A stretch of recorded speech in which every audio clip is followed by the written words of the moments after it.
আসলে সারা বছর এই 3টা দিনের জন্য খুব বেশি করে অপেক্ষা করা হয়, কখন চলে যায় টেরই পাওয়া যায় না। মা যাচ্ছে, আসলে আমরা উদযাপন করছি, কিন্তু সবার মনের মাঝেই একটা কষ্টের অন্ধকারের মেঘ হয়ে আছে।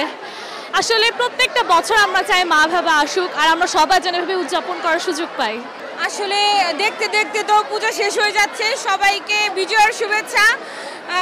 আমরা ঈশ্বরের কাছে প্রার্থনা করব যে সবাই যেন ভালো থাকে, সুস্থ থাকে।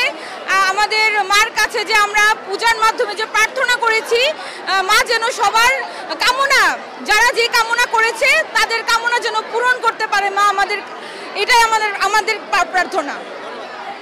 আচ্ছা, তো আমরা সারাটা বছর অপেক্ষা করি এই দিনটার জন্য। মা আসেন অনেকদিন পরে, তারপরে আজকের এই দিনটা আমাদের জন্য কষ্টের, তবে মাকে আমরা আনন্দের সাথে বিদায় দেই, বরণ করি, নাচ গানের সাথে মায়ের বিসর্জন করি।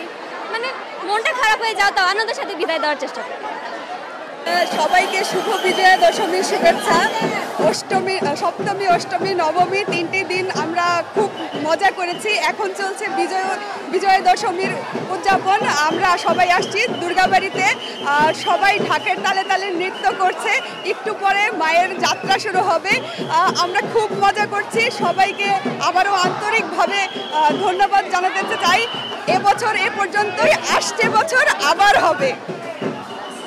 আপনারা কি কোয়েশ্চেনটা করবেন? আচ্ছা, ঠিক আছে। ওকে, 5 দিনব্যাপী দুর্গাপূজার আজকে শেষ দিন, আজকে বিজয়া দশমী।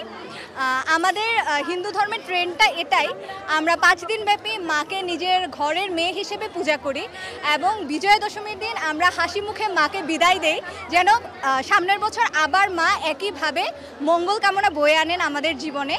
আর এই বছরে এটাই চাওয়া, যেন সব কিছু ভালো হয়, সব কিছু মঙ্গলময় হয়, দেশে গোটা পৃথিবীতে শান্তি ফিরে আসুক, এটাই চাওয়া।